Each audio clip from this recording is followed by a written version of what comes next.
This presentation is part of the TI-Nfocus AP Calculus video series. In this video, I'll discuss the scoring guidelines, some technology solutions, and a few problem extensions for the 2021 AP Calculus exam, free response question BC2. My name is Steve Kokoska. I'm a professor emeritus at Bloomsburg University in Pennsylvania, and I'm a former AP Calculus chief reader. Here's an outline of the information presented in this video. I'll start by reviewing the free response question, and then the scoring guidelines used at the AP Calculus reading.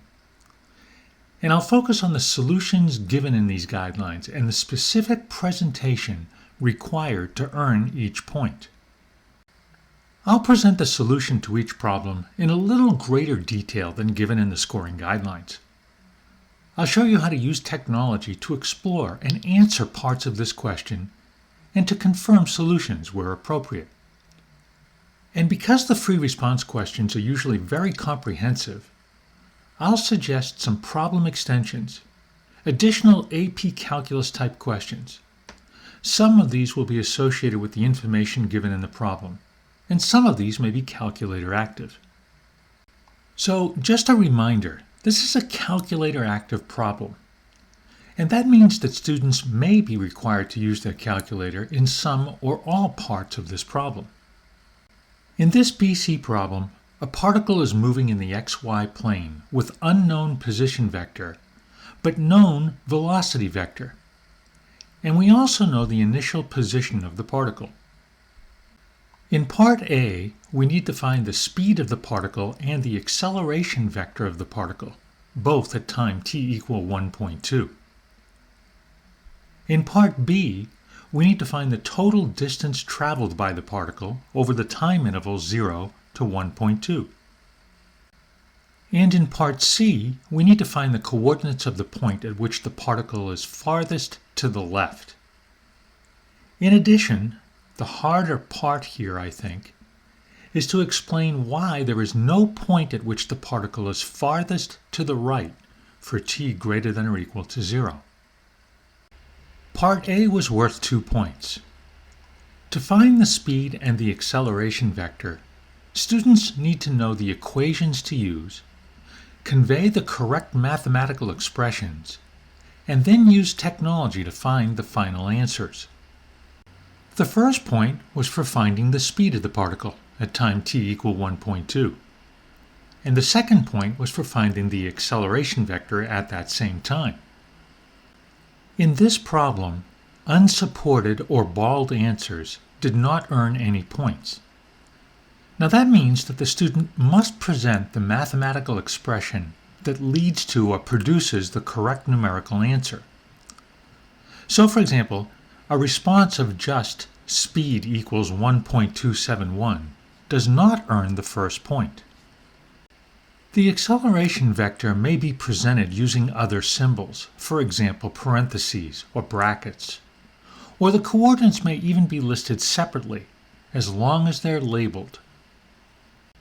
And remember that final numerical answers must be presented with 3 digits to the right of the decimal, rounded or truncated. Now that's why we see 2 possible answers here. There is only one answer for the second component because the decimal is the same, rounded or truncated. In general, readers do not look at any digits beyond 3 places to the right of the decimal. Part B was worth 2 points, and it's also pretty straightforward. To find the total distance traveled by the particle, we need to use the correct definite integral expression and then use technology to find the final numerical answer.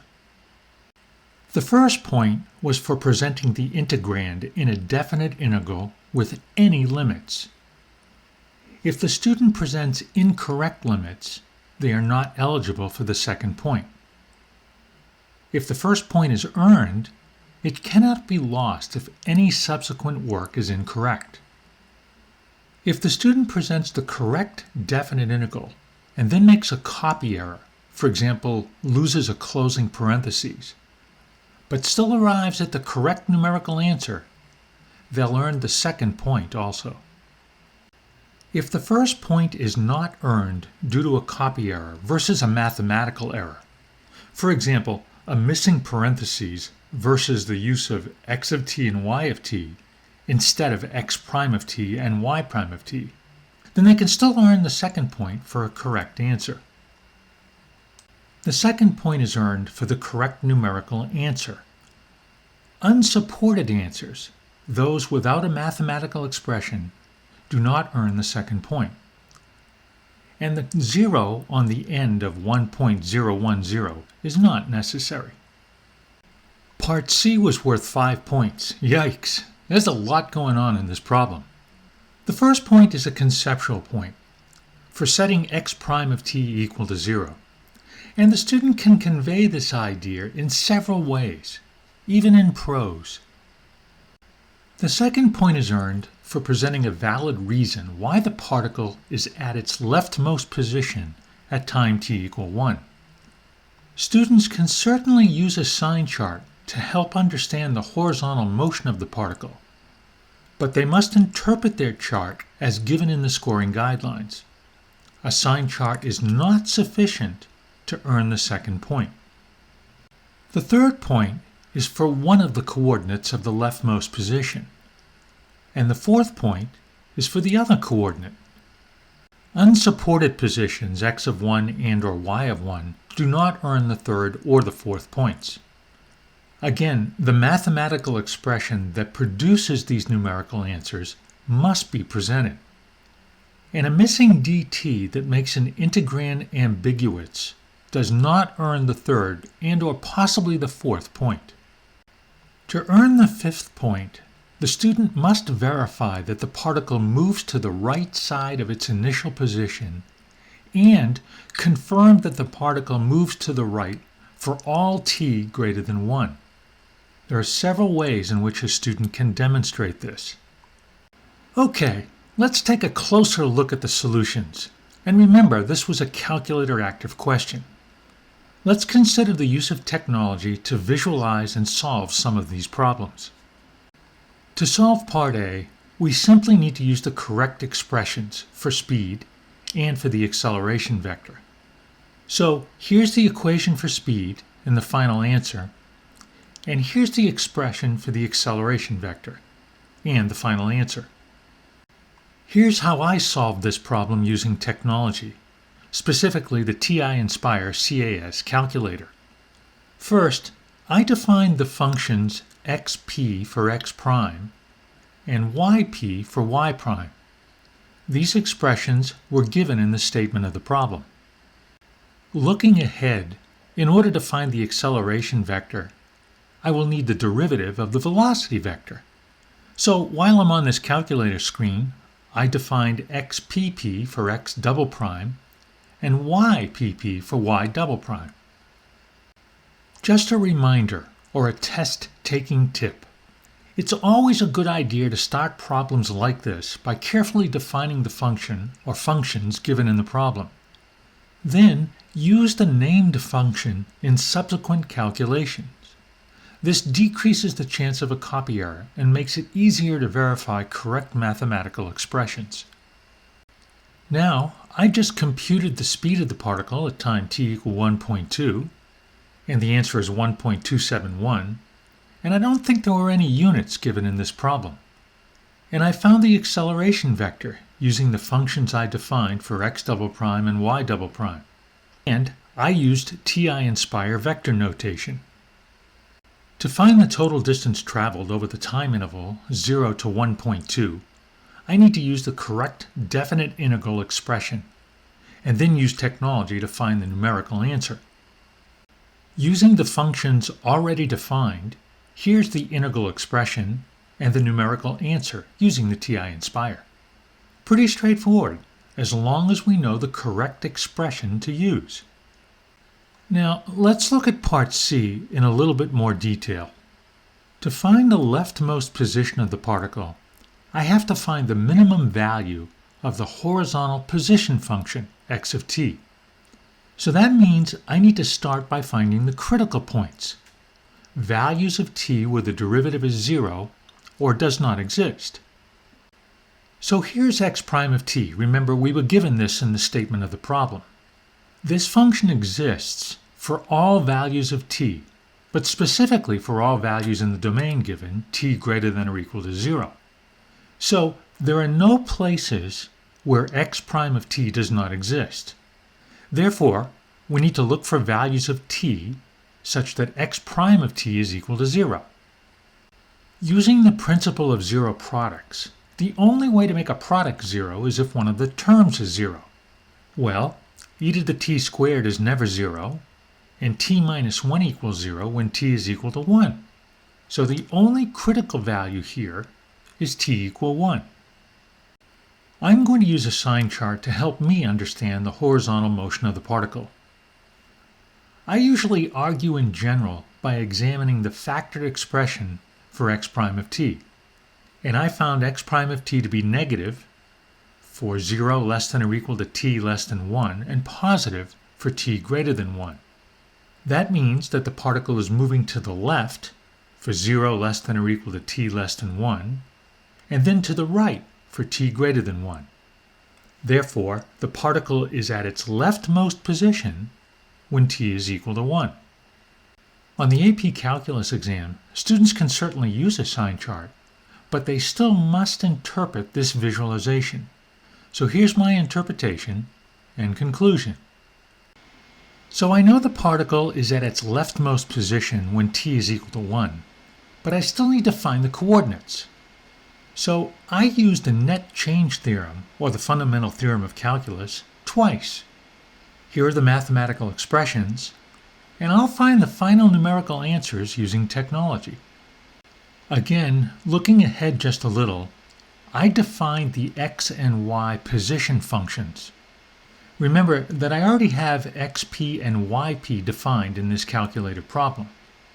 Then I simply evaluated each position function using the TI-Nspire vector notation. That's pretty cool. I'm not done with part C. I still need to explain why there is no rightmost position for this particle. We already found that x prime of t is greater than 0 for t greater than 1. So we know that the particle is moving to the right for t greater than 1. But that alone is not enough of an explanation. The farthest point to the right could be the initial position of the particle. So we have to show that the particle moves past x equal minus 2. And then, because it continues moving to the right, there is no rightmost point.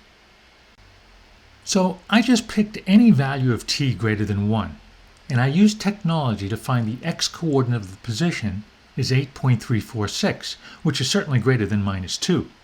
Note that there are lots of other values of t greater than 1 that also work. All of this means that the particle's motion extends to the right of its initial position after time t equal 1, and therefore there is no point at which the particle is farthest to the right. I thought it would be nice to graphically confirm part of my solution to part C. So remember, I have the coordinate functions defined in this calculated problem. Here is the x-coordinate of the particle at time t equal 2. Since the particle is past the initial horizontal position and moving to the right for t greater than 1, we know there is no rightmost position. On a graph screen, using parametric graph entry, I was able to graph the path of the particle, and it certainly looks like there is a leftmost position, but no rightmost position. Then I used the trace feature to confirm the movement of the particle and to plot the position of the particle at time t equal 1. And it certainly appears that the particle moves past x equal minus 2, the initial horizontal position, continues moving to the right, and of course never reaches a rightmost point. I feel pretty good about my analytical answers. Let's use the information given in this free response question and consider a few additional problems. First, let's find the slope of the tangent line to the curve, the path of the particle, at time t equal 1.8. I think this is a pretty common AP Calculus exam question. The slope of the tangent line at time t is y prime of t over x prime of t. So we need to find y prime of 1.8 divided by x prime of 1.8. I already have x prime and y prime defined in this calculator problem. So here's my calculation. And the slope of the tangent line at the point on the curve where t is equal to 1.8 is 0.043. You might try to use technology to sketch the velocity and the acceleration vectors at time t equal 1.8. Remember, the velocity vector points in the direction of the tangent line. And you should think about a similar interpretation for the acceleration vector. Here's a part E to this question. I think this is a cool one.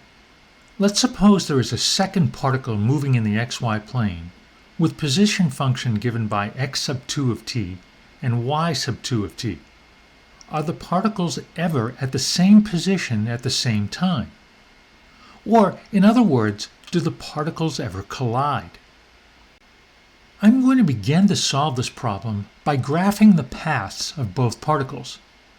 The blue curve is the path of the particle given in the original problem, and the green curve is the path of particle 2. And it certainly looks like they might collide. See if you can show that the particles collide or are never at the one intersection point on the graph at the same time. Here's one more typical BC Calculus example for you to try involving the motion of a particle in the plane. Suppose a particle is moving along a curve C in the xy plane with position function denoted by x of t, y of t, for 0 less than or equal to t less than or equal to 2 pi. And we know x prime of t and y of t explicitly. And we also know the initial position of the particle. Oh, and a graph of the curve C is given. First, find the velocity vector and the acceleration vector at time t equal pi over 4. Then, find the first time t in the interval 0 less than or equal to t less than or equal to 2 pi, for which the speed of the particle is exactly 3. And there's a lot more I want to know about the motion of this particle. In part C, find the coordinates of the highest point on the curve C. Now, you can take a peek at the curve provided again below here, and it sure looks like there is indeed a highest point, or largest y coordinate.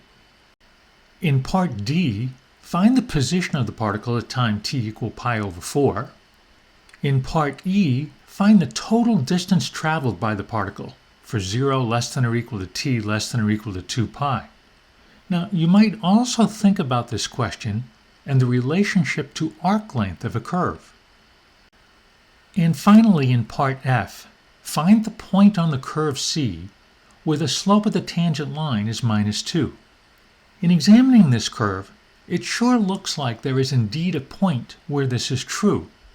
In fact, you might try to estimate this point and then find it analytically. I hope this video gives you a better idea of how to solve this free response question. Some good ideas for additional practice AP Calculus exam type questions, how to use technology to solve some of the parts of this problem, and to explore, confirm, and visualize results.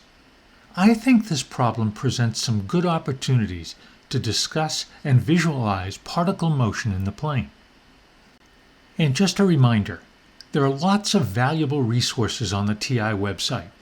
There is material there involving technology and calculus, classroom activities, and lots of calculator tips and tricks for test success.